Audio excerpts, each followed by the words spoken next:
વાલાઓ, પ્રભુ ઈસુના નામમાં પ્રેમી સલામ. અને આજે હું તમારી સાથે થોડી કઠણ વાતો શેર કરવા માગું છું. ખાસ કરીને આપણે જ્યારે ફોલન વર્લ્ડમાં જીવીએ છીએ ત્યારે આપણા બધા દિવસો સરખા નથી હોતા. કેટલોક સમય અને કેટલાક સમયો બહુ કઠણ હોય છે. અને ખાસ કરીને આનંદના પર્વો, નાતાલના પર્વો એવો સમય હોય છે ત્યારે ઘણીવાર એવું બને છે કે આપણે એ આનંદનો સંપૂર્ણ ભાગ લઈ શકતા નથી. જ્યારે આપણી સામે આપણું ભવિષ્ય એ અંધારું છે, જ્યારે આપણને ખબર નથી કાલે શું થવાનું છે, અને જ્યારે મને ને તમને પ્રભુની દોરવણીની જરૂર છે, ત્યારે એ સમયે એક પ્રકારનો બોજ મારા તમારા હૃદયમાં રહે છે. જ્યારે હું યશાયા પ્રબોધકનું પુસ્તક એનો 6 અધ્યાય વાંચતો હતો, પહેલી 9 કલમો, અને એમાં પ્રભુના ગૌરવનું દર્શન થાય છે યશાયાને. પણ એ ભાગની શરૂઆત બહુ સરસ રીતે થાય છે કે જે વર્ષે ઉઝિયા રાજા મરણ પામ્યો તે વર્ષે. અને શા માટે યશાયા પ્રબોધકને જે પ્રભુના ગૌરવનું દર્શન થાય છે કે, અને એટલું અદ્ભુત હતું કે એણે પ્રભુનું રાજ્ય સંજોયું, એણે સરાફીમ જોયા, એણે અવાજ સાંભળ્યો, પવિત્ર પવિત્ર પવિત્ર, અને એના અવાજથી જે પાયા હતા મંદિરના એ હાલી ગયા.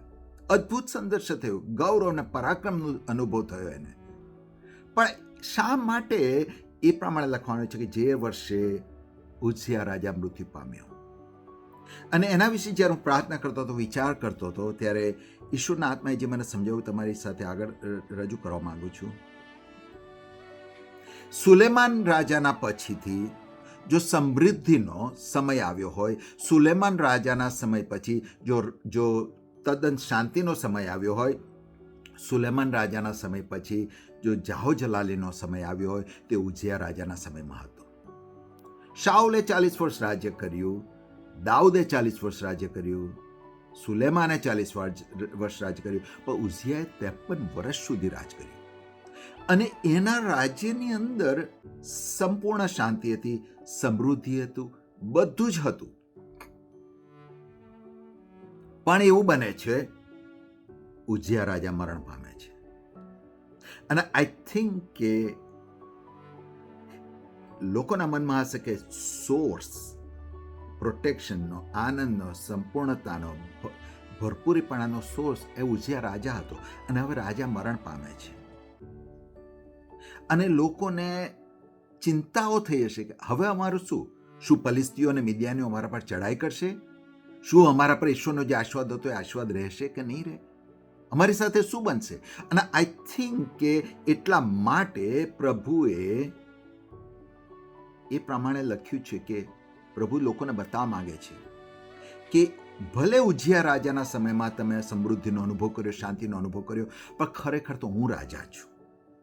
અને હું કદી મરી જનાર નથી, હું કદી જતો રહેનાર નથી. હું તમારા સ્વપ્નો પૂરા કરીશ, હું તમારું ભરણ પોષણ કરીશ. અને પ્રભુ એ પોતાનું ગૌરવ બતાવે છે કે કેટલા મોટા છે અને મહાન છે. મને લાગે છે કે આપણે ફિઝિકલી મરી નથી જતા, પણ આપણે ઇમોશનલી મરી જઈએ છીએ. આપણે થાકી જઈએ છીએ, જીવવાની આશાઓ ગુમાવી દઈએ છીએ. પણ મને લાગે છે જ્યારે એ પરિસ્થિતિ આવે છે ત્યારે દેવનું સામર્થ્ય પ્રગટ થાય છે, દેવનું ગૌરવ પ્રગટ થાય છે. અને જ્યારે દેવનું સામર્થ્ય પ્રગટ થાય છે, દેવનું ગૌરવ પ્રગટ થાય છે, ત્યારે એની આગળ કોઈ ટકી શકતું નથી. એટલે જો તમે આજે નિરાશ છો, જો તમે હતાશ છો, જો તમે જીવવાની આશા ગુમાવી દીધી છે, તો આઈ એન્કરેજ યુ, યાદ રાખો કે જે વર્ષે ઉઝિયા રાજા મૃત્યુ પામ્યો ત્યારે દેવનું પરાક્રમ પ્રગટ થયું. અથવા મારું નામ લઈને કહું, જે વર્ષે રાજેશ મૃત્યુ પામે છે તે વર્ષે દેવનું રાજ્ય પ્રગટ થાય છે, દેવનું ગૌરવ પ્રગટ થાય છે, દેવનું સામર્થ્ય પ્રગટ થાય છે. આશા રાખું છું પ્રભુએ આજે તમને ઉત્તેજન આપ્યું છે. Thank you.